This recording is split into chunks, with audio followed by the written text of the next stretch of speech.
सत्संगत जी, प्यार से कहना धन्यवाद। इस परमपिता परमात्मा की पहचान कर लें, और जब ये भगवान जिसको जाना जा सकता है उसका पता लग जाता है, तो हमें ये भी पता चल जाता है कि हम कौन हैं, हम कहाँ से आए हैं, कहाँ को जाना है, और ये ज़िंदगी जो इस प्रभु परमात्मा ने बख्शी है, इसको किस तरह, किस खूबसूरती से जीना है, क्या क्या ये गुण हमको अपने अंदर रखने हैं, ताकि हर एक श्वास जो हम जी रहे हैं वो असली में एक खूबसूरत ज़िंदगी बनाने के लिए ऐसे गुण हमारे चरित्र में आ जाएं। तो आज जैसे हरदेव वाणी का ये शब्द भी चल रहा है, तो कैसे वही बात कि ये परमात्मा ने जहाँ इतनी बड़ी सृष्टि बनाई है, तो वो सृष्टि के अंदर यहाँ हमारा जो ये धरती है, धरती पे इतने सारे जो मानव कहीं पे भी विचरण कर रहे हों, चाहे हिंदुस्तान में हो या और किसी अन्य देश में रहते हैं, जब वो एक नेचुरल बात है कि उनकी भावनाएं अलग अलग होंगी, उनके मन में आस्था वो अपने प्रभु परमात्मा पे एक अलग रिलीजन की तरह रखते होंगे। तो जो भी अपने इस रिलीजन को मानता है, जो अपने धर्म मज़हब जो तरह भी इस प्रभु परमात्मा, अल्लाह, वाहिगुरु, गॉड, किसी भी नाम से जिस तरह भी अपनी आस्था रख के पूछते हैं, तो वो सभी को मुबारक है कि ये अपने इस धर्म में आस्था रखनी। किस तरह ये जो इंसान है, हम असल मायने में तो इस परमात्मा से ही निकले हैं। फिर चाहे वो हम कहीं पे भी एक नाम रूप से एक अपने आप को जोड़ लेते हैं किसी भी एक आइडियोलॉजी के साथ, तो वो भी मुबारक है। पर ये इसके बीच हमको ये बात नहीं भूलनी कि हम चाहे कहीं पे भी कुछ भी मायने रखते हों, सबसे पहले तो हम एक इंसान हैं, एक मनुष्य हैं, एक मानव हैं। तो कैसे हमें ये मानवीय गुणों को अपने अंदर रखना है, क्योंकि ये भी बात हमें पता है कि ये जो मिशन का नारा भी रहे, काफ़ी अरसे से सभी ने सुना होगा कि धर्म जोड़ता है, तोड़ता नहीं। तो धर्म किसी को भी हम अगर मानते हैं, उसमें हमारी भावना ऐसी होनी चाहिए जो हर एक को, एक मनुष्य को दूसरे मनुष्य से जोड़ने वाली भावना रहे। वो भावना हमारी कि कैसे हम एक दूसरे के जीवन में उनका दुख दर्द बांट सके, उनका साथ दे सके, उनको किसी तरह का भी आराम दे सकें। अपने आप को हमने इस वजह से दूसरे से दूरी अपने मनों में नहीं खींचनी, क्योंकि वो कहीं और आस्था रखता है और हम कहीं और अपनी आस्था रखते हैं, कि हम अपने अंदर हमारे बहुत ही गलतियां होती हैं, बहुत ही कमियां होती हैं, और हमने एक एक करके अपने जीवन से वो गलतियों को जब निकालना है, तो उसको नाश एक एक गलती, कमियों को हमने अपने अंदर से एक एक का नाश करते हुए प्रतिदिन अपने जीवन को निखारना है।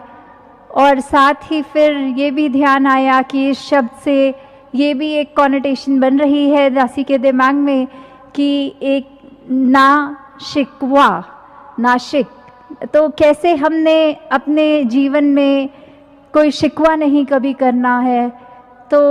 उसी को उसी रूप में लेकर कि ये परमात्मा प्रभु निरंकार ने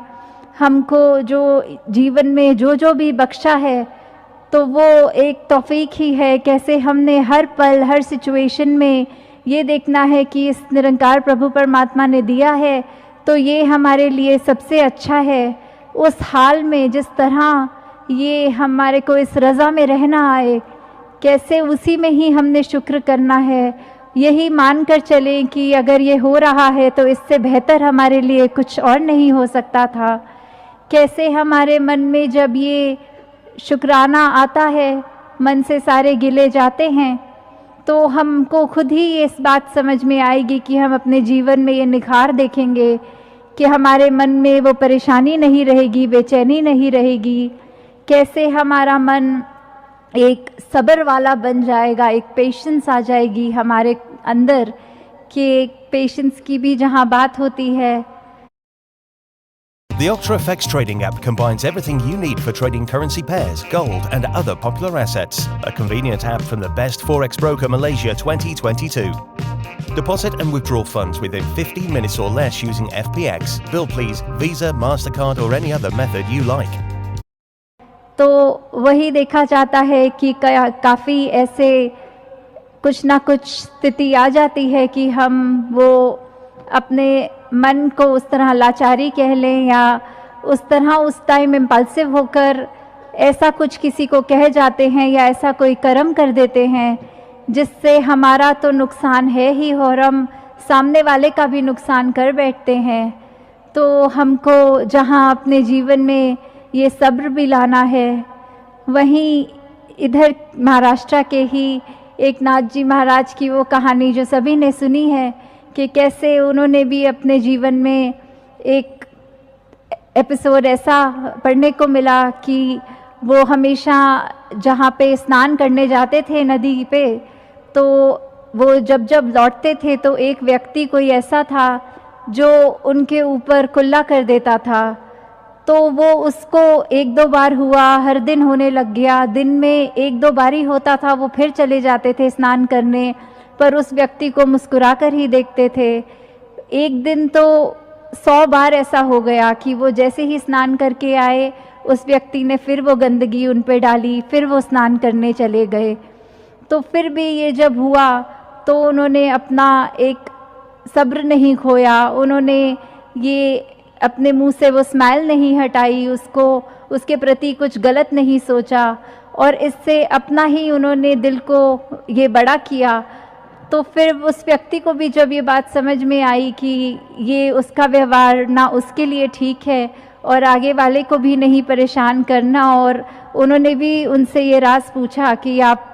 ये मुझसे ये इस तरह आपको नाराज़ होना चाहिए था क्योंकि मैं आपके साथ ठीक नहीं कर रहा था।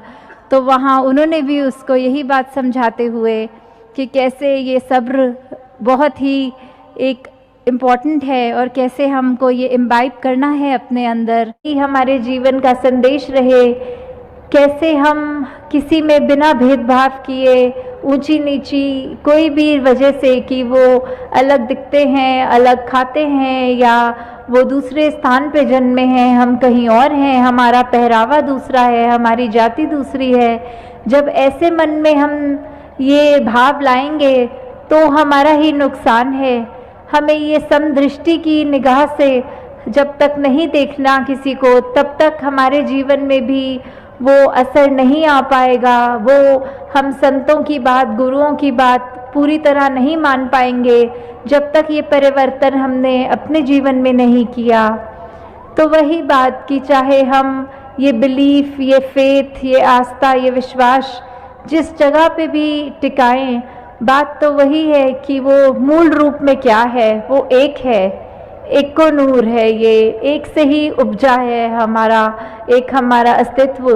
तो ये एक ही है जो असल मूल है ये बात का। जैसे एक कहानी भी दासी को याद आ रही है कि एक बार एक टीचर ने अपने घर बच्चों को बुलाया ट्यूशन देने के लिए, तो वहाँ कॉफ़ी पिलाने के लिए एक अलग जगह पे एक थर्मस में कॉफ़ी रख दी और ग्लास भी साइड पे रख दिए, और वो ग्लास कुछ कांच के थे, कुछ स्टील के थे, कुछ प्लास्टिक के थे, ऐसे रख दी और बच्चों को बोला कि आज हम बाद में पढ़ाई करेंगे, पहले आप सब बच्चे कॉफ़ी पियो। तो जब वो चाय या कॉफ़ी जो भी उस थर्मस में थी बच्चों ने भरने के लिए अपने ग्लास उठाए वहाँ और उसमें भर के पिए, तो फिर वो सब बच्चे अपनी टीचर से यही पूछने लग गए कि आज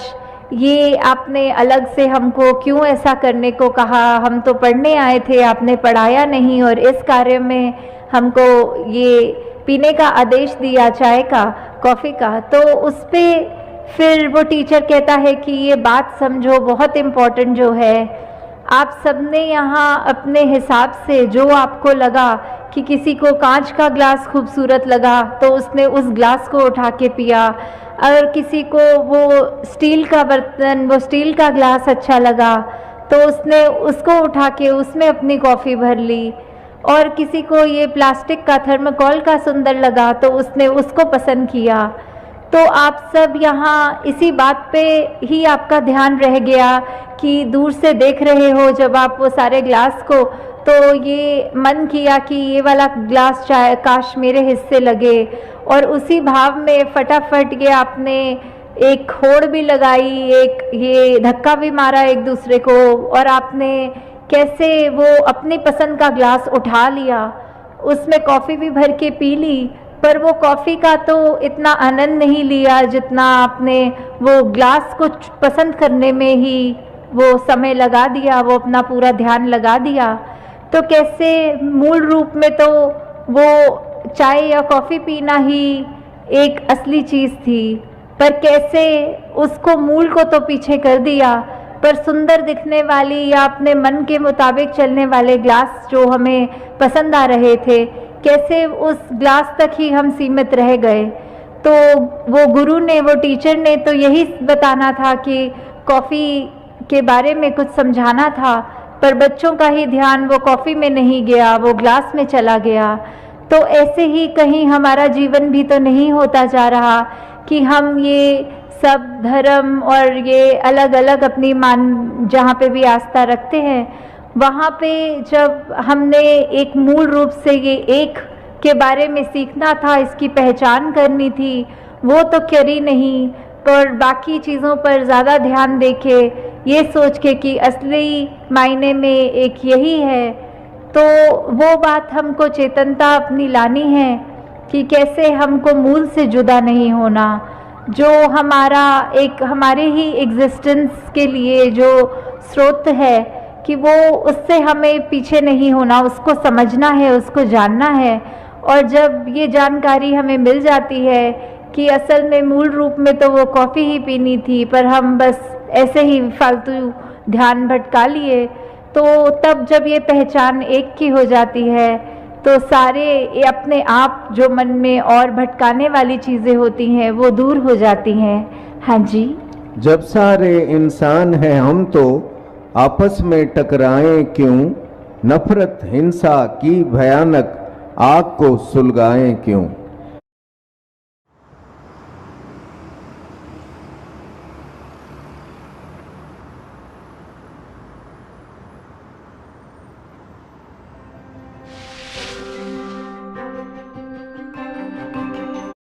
कि कैसे हमारे मनों में कभी ये नफ़रत, वैर, ईर्ष्या और भी कितनी बुरी भावनाएं ये जब जन्म ले लेती हैं,